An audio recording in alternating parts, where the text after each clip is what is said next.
brought you by Silver Pumps and Motors. Top quality और consistent performance के लिए सिर्फ सिल्वर पंप्स नाम याद रखना। ఆ భామ బాలీవుడ్ కు బాయ్ బాయ్ చెప్పినట్లేనా? ముంబై నుంచి మూటాముళ్ళ సర్దుకొని ఆ ముద్దుగుమ్మ సౌత్ కు వచ్చినట్లేనా? 5 ఏళ్లు నార్త్ లో ఉన్న నటిగా గుర్తింపు సంపాదించుకోలేదా?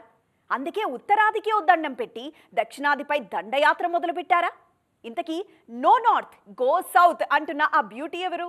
మనం ఇంతసేపు ఇంట్రొడక్షన్ ఇచ్చింది జాన్వీ కపూర్ గురించే. శ్రీదేవి వారసురాలుగా దడక్ సినిమాతో ఇండస్ట్రీకి వచ్చిన ఈ బ్యూటీ 7 ఏళ్లైనా కూడా ఇంకా ఎలాంటి ఇంపాక్ట్ క్రియేట్ చేయలేకపోతున్నారు. బాలీవుడ్లో ఏవో కొన్ని సినిమాలైతే చేశారు గానీ స్టార్ అనే ముద్ర మాత్రం రాలేదు ఈ బ్యూటీకి. ఇప్పటికీ స్ట్రగ్లింగ్ పీరియడ్లోనే ఉన్నారు జాన్వీ. చూస్తుంటే బాలీవుడ్ జాన్వీ కపూర్కు పెద్దగా సెట్ అయినట్టు కనిపించట్లేదు. అందుకే హాయిగా సౌత్లో సెటిల్ అయిపోయే ప్లాన్లోనే ఉన్నారీమే. దానికి తగ్గట్టుగానే జాన్వీ కపూర్ ప్లాన్స్ కూడా ఉన్నాయి. దేవరతో టాలీవుడ్కు అద్దరిపోయే ఎంట్రీ ఇచ్చారు జాన్వీ. ఈ సినిమా బ్లాక్ బస్టర్ కావడంతో వరుసగా ఇక్కడ అవకాశాలు వస్తున్నాయి. తాజాగా చరణ్ పెద్దీలోనూ జాన్వీనే హీరోయిన్. అల్లు అర్జున్ అట్లీ సినిమాలో జాన్వీ కపూర్ పేరు పరిశీలనలో ఉంది. తాజాగా కబాలీ ఫేమ్ పారంజిత్ దర్శకత్వంలో తమిళంలో ఓ వెబ్ సిరీస్ కు జాన్వీ కపూర్ ఓకే చెప్పినట్టు తెలుస్తోంది.